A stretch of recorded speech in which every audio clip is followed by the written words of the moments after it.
بسم اللہ الرحمن الرحیم۔ مسجد قرطبہ تاریخ کے آئینے میں قسط نمبر 9 مسجد قرطبہ کا مقصورہ۔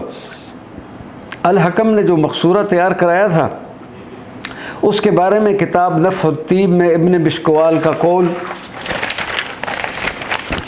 ابن سعید کے حوالے سے اس طرح سے نقل ہوا ہے کہ دیوار قبلہ سے متصل دالان کے 11 دروں میں سے بیچ کے 5 دروں کو گھیر کر یہ مقصورہ بنایا گیا تھا۔ مقصورہ سے کچھ دور لکڑی کی دیوار بنا دی گئی تھی جس پر نہایت ہی عمدہ کام کیا گیا تھا۔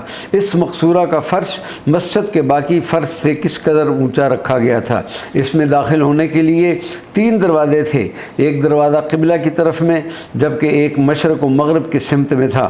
مقصورہ کا فرش چاندی کا اور تمام دیواروں پر جڑاؤ کا کام بلور کے ٹکڑوں اور قیمتی رنگین نگینوں سے کیا گیا تھا۔ ان بلور کے ٹکڑوں اور نگینوں پر بھی سونے کی مینا کاری تھی۔ مقصورہ میں ایک ستون کی جگہ 4 ستون کھڑے کر کے ان پر متعدد الجہت محاریب والے تاج قائم کیے گئے تھے۔ ان ستونوں پر اوپر سے نیچے تک فیروزے جڑ کر سونے کے پھول بوٹے بنائے گئے تھے۔ یہ مستطیل مسجد لمبائی میں 180 میٹر اور چوڑائی میں 135 میٹر تھی۔ اس رقبہ میں مسجد کا قبلہ کی سمت دالانوں والا حصہ صحن مسجد اور 3 طرف کے دالانوں کے علاوہ اس مینار کو بھی شامل کیا گیا تھا جو مسجد کے مینار کی جگہ بنایا گیا تھا۔